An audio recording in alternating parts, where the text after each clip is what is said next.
This is a fiberglass mold. I made it from one of these plastic hemispheres. And usually if I'm going to make something new, I think about or look around for something that's a shape that I can start from and then modify as I go. So I've got a bunch of different plexiglass hemispheres, including some small ones, and these baking tins, which would have been perfect except for this flat on the bottom, but you could work around that, making a part and then grinding it and then making a mold. So look for something to make the mold from that's a shape that you might want to start with. Or another option is 3D printing. Like I 3D printed this sonic reflector, and then I can put fiberglass over it, pull that, and then smooth that out, or smooth the original, and then make copies. This mold, well, it's red because it's made of tooling gel coat, which is usually a lot harder than the normal gel coat that you'd put on the boat. And it sands harder. Everything is harder, but it holds up to more. It's very stressful demolding parts, and eventually the part will stick and a chunk will come out of your mold, and then you have to start repairing the mold. This mold has some flaws called alligatoring.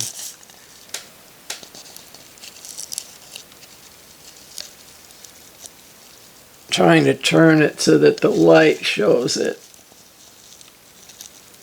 But it's definitely not smooth. It's a very ripply effect in there. The process of making this, I took my plexiglass hemisphere, I painted it with the tooling gel coat. I let that set up, and then I put lots and lots of layers of fiberglass over the top. And what causes this alligatoring is the next layer that you put on after the gel coat. The styrene in it will start attacking the gel coat.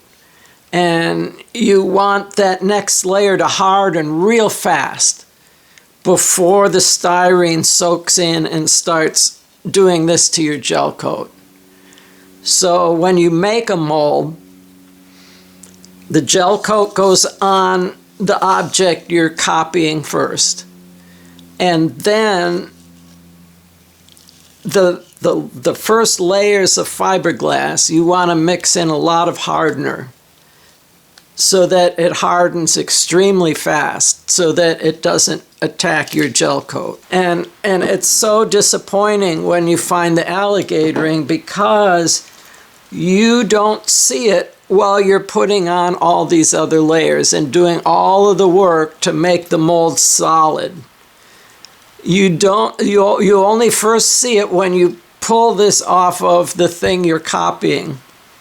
And then you realize that all the extra layers, all the extra work you made to make this really hard, really solid, was all for nothing because the first layer had screwed up. Once you've got your mold, you want to polish it. You go with finer and finer wet sandpaper. This has a really high gloss to it. After 3,000 grit sandpaper, then I went with a couple grades of polishing compound to get this high gloss. Irregularities in the surface can make a lock and key bond. The thing, when you put resin in here to make a new part, if there's a lump, right, sticking out, the resin will flow around that and then harden. And then it's almost impossible to separate the two parts. And that's when you'll pull a chunk off of your mold. Bad things will happen if your mold isn't perfectly smooth. The next thing is you need a release layer. And some people spray on polyvinyl alcohol. The most old school way is paste wax, and there are some mold release waxes. This is a special mold release wax. You want to put it on. It'll be just like car wax. You put it on, you let it dry to a haze, probably like 15-20 minutes.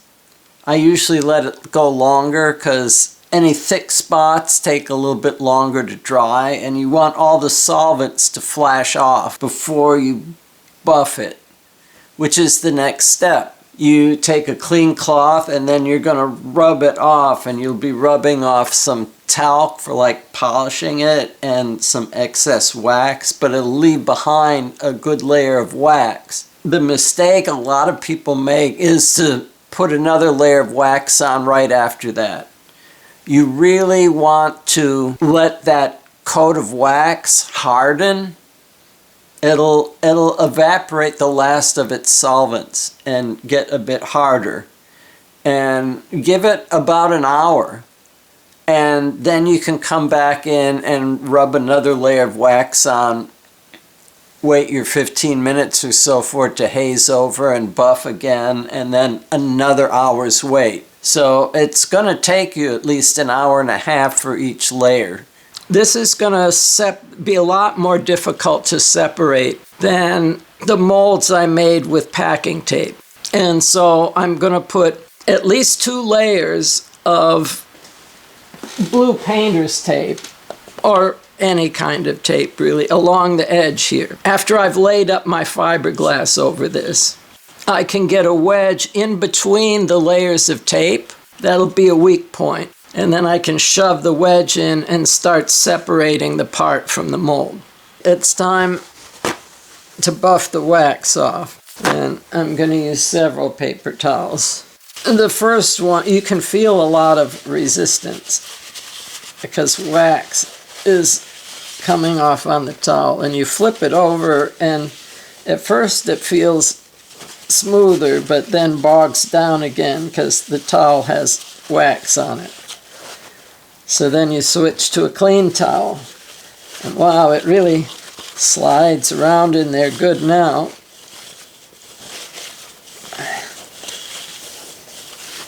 And then now, to get it extra clean, I flip the towel again.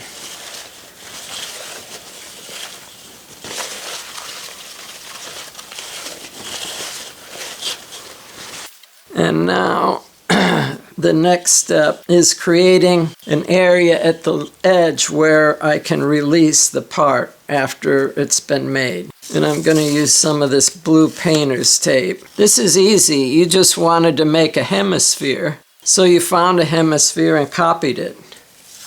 And what do you do if you want to be, creative and make an original shape?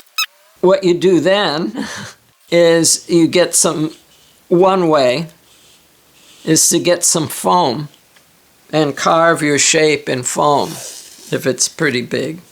Some people, if it's really big, some people make just sort of a skeleton underneath out of wood or something, and then put foam over that, and then sometimes clay over the top of that. If you really want to work this, make a texture or something special with the surface, which, by the way, would be very difficult to demold later. So unless it's really important, try to stick with something smooth. And you could make a box, but have the corners round, right? So that the glass can go around the corner easily.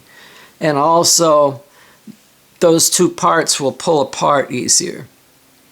And also, you don't want vertical sides on your box. You want them tapered away like this. If you're putting glass on, say, the underside, you want them tapered like this. So it's like this bowl. It's convex everywhere. Anything that wraps around underneath is called an undercut, and that will make it impossible to separate the part from the mold.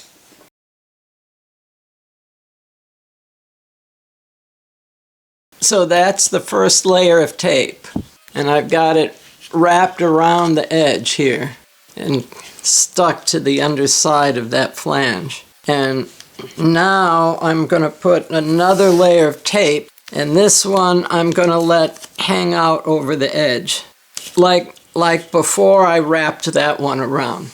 And then after I put in the gel coat and laid up fiberglass in here and made my part in the mold, I can come back and it'll look like this. And there'll be a weak spot here where I can shove my wedge in between these two layers of tape and get the two parts started separating. And that will make it much more likely that I'll be able to successfully demold the part without breaking it or breaking the mold or winding up with the part and the mold glued together forever.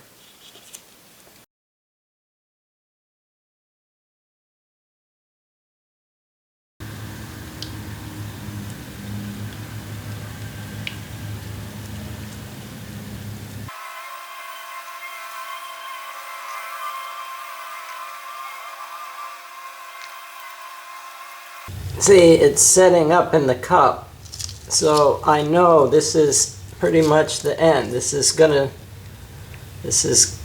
gonna gel right now. So I'm just keeping that puddle off of the bottom and trying to keep as much up at the rim as I can. It's going to want to slump down, and so the rim is going to be the thinnest, and there will be a big pile down at the bottom. If that was a lump or a bubble or what, but anything that's not perfectly smooth, I chase over the edge, and I can get rid of unwanted stuff that way as well. And I am not seeing it coming down to the bottom anymore. This is setting up. And this is hard already. It'll harden quicker in a lump and slower when it's thin because it needs to heat up in order to harden. It's been about 4 hours and all of these are dry to the touch. Maybe just the slightest bit tacky in places, but nothing comes up on my hand. And I think we're pretty far past the point where that would happen. I want to put a second layer of gel coat on, and I want to prevent alligatoring. I don't want the styrene from the next layer of gel coat to soak into this and make it ripple up. Because I'm going to throw a bunch of fiberglass on here and I won't see the alligatoring until I pull the fiberglass off. And then all of that would be for nothing. So to minimize the possibility of this, I want the gel coat that I put on here to set up right away. So I'm going to do two things. I'm going to mix a lot of hardener in, and I'm also going to let it sit for a bit and warm up and start to kick. And when I see that it's starting to thicken and get warm, then I'll try to throw it on all of these parts as fast as I can and hopefully get it on before it hardens in the cup.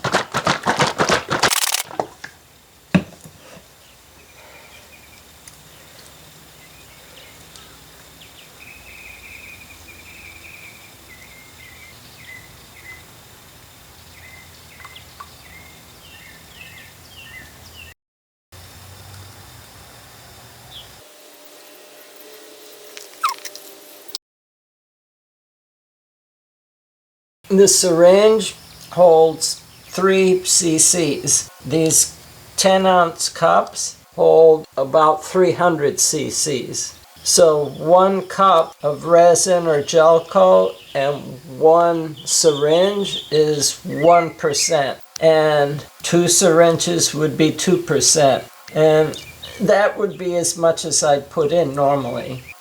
I'm gonna mix this extra spicy because I want it to harden quickly.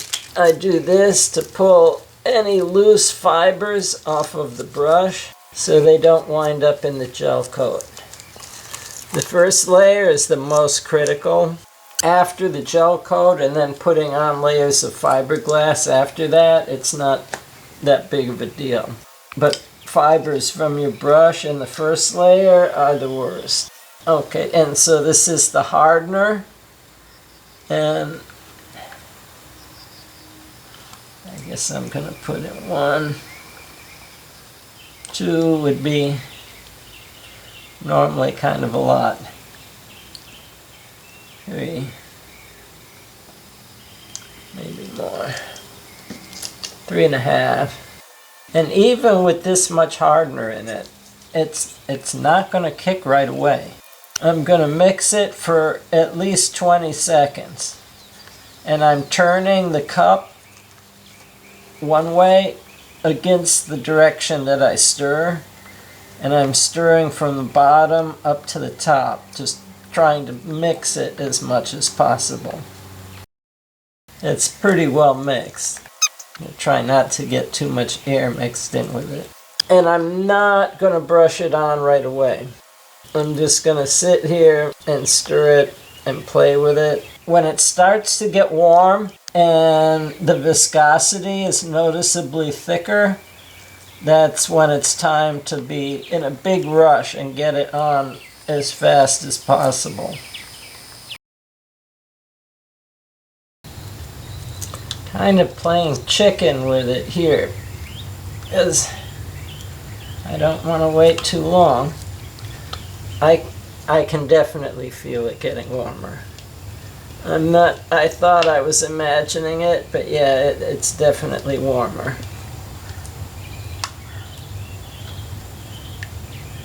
And so I'm gonna try and get it on here fast, and then come back and spread it some more later.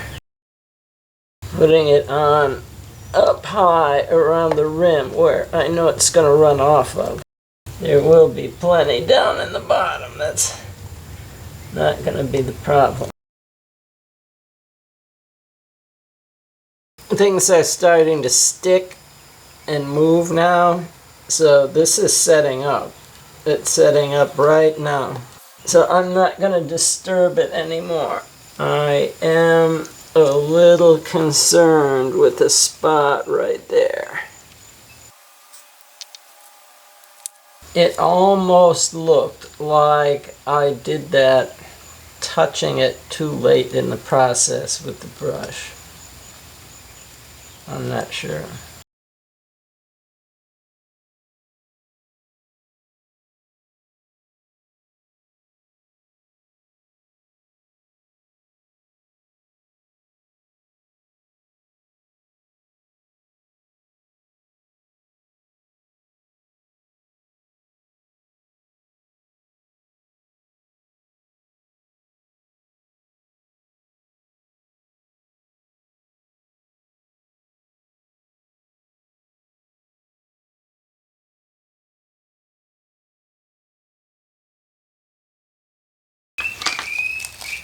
So it's time to demold these.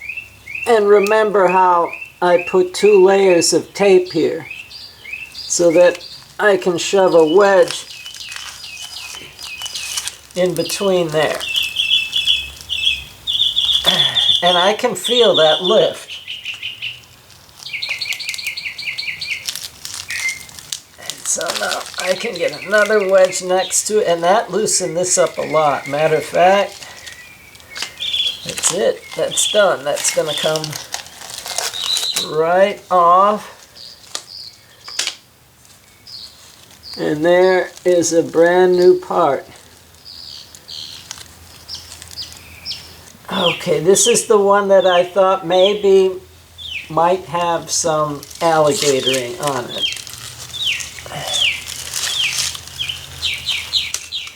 And so I'm going to get in between the two layers of tape, just like that.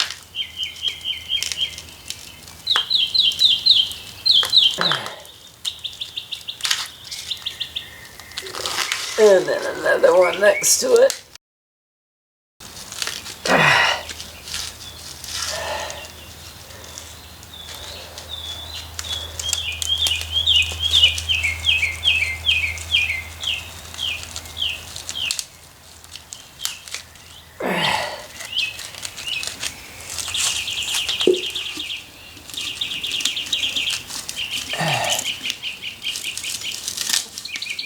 Oh yeah, I can hear sound. And now what is my part like?